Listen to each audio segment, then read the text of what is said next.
Hey guys, welcome to today's video. But before we dive right into it, I'd like to welcome all our new subscribers. Thank you so much for being here. I appreciate you. So like most things in life, there are right and wrong ways to do intermittent fasting. Unfortunately for beginners and even those who have been doing it for a while can make these common mistakes.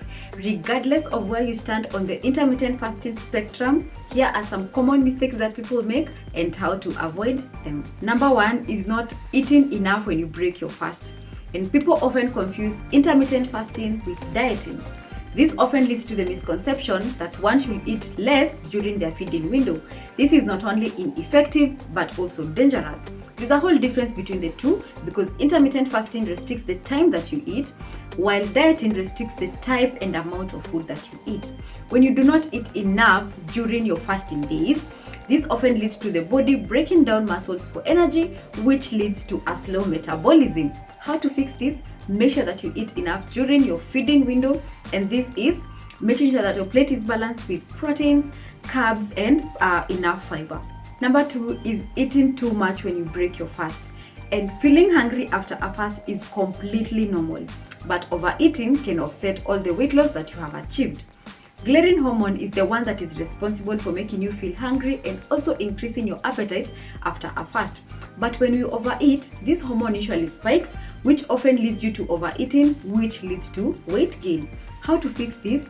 Make sure that you introduce or you break your fast with small meals such as plain yogurt. You can also take bone broth. You can also take a glass of water before taking your main meal. It is going to help you in not overeating.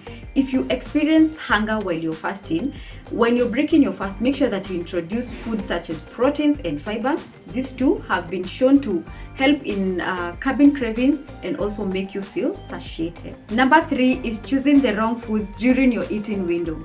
And during your feeding window is when you're allowed to eat whatever you want. There are no rules about what you can eat. However, some foods are better than others. Ultra-processed junk foods, sugary drinks, and refined carbs often spike your insulin, which often leads to weight gain. But whole foods such as vegetables, whole grains, and legumes, and healthy fats, they do not do that.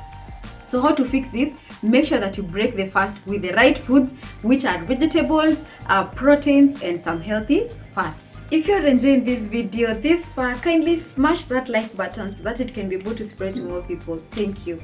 And number four is not staying hydrated. And water is an essential regardless of whether you're fasting or not.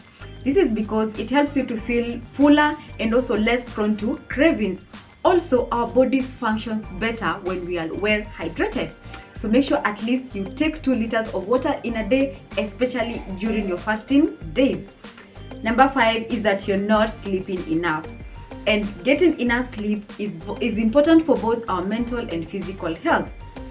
Also, it helps in recovery after exercise and also in regulating our appetite. So also please aim to at least sleep for 7 hours and above. Number six is not choosing the right intermittent fasting plan. And taking the one size fit approach when it comes to intermittent fasting is one of the biggest mistakes that people make. Remember that our bodies respond differently when it comes to fasting. That is why it is important to choose a plan that fits into your lifestyle, your schedule, and your goals. And there are different types of intermittent fasting plans out there, such as the 16-8. This is whereby you fast for 16 hours and then you eat within an 8-hour window. We have the 24, and this is whereby you fast for 20 hours and then you eat within a 4-hour window. We have also the 24 hours fast, whereby you fast for 24 hours and then you eat 1 meal in a day, and you have alternate day fasting and many others. The thing is, you need to choose a plan that is not too strict for you, because that is going to be a recipe for disaster, because you end up giving up. When it comes to intermittent fasting, you need to look for or get a plan that fits into your schedule, a plan that you can stick to long term and not feel deprived. Last but not least is that you're not being patient. And weight loss is a slow process, and it can take weeks, if not months, before you see results. And this can be frustrating if you're used to seeing quick and fast results. Whether you're getting into intermittent fasting for weight loss or not, most of its benefits comes with time. That is why it is important to give your body time to adjust. I also have an additional take home, guys, and this is you are not exercising. And exercise is critical even when one is doing intermittent fasting, and this is because it helps in increasing your metabolism. It also helps you in burning some calories and also helps to improve insulin sensitivity.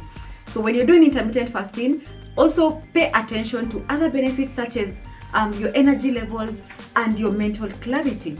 And also remember that intermittent fasting is not the only way to lose weight.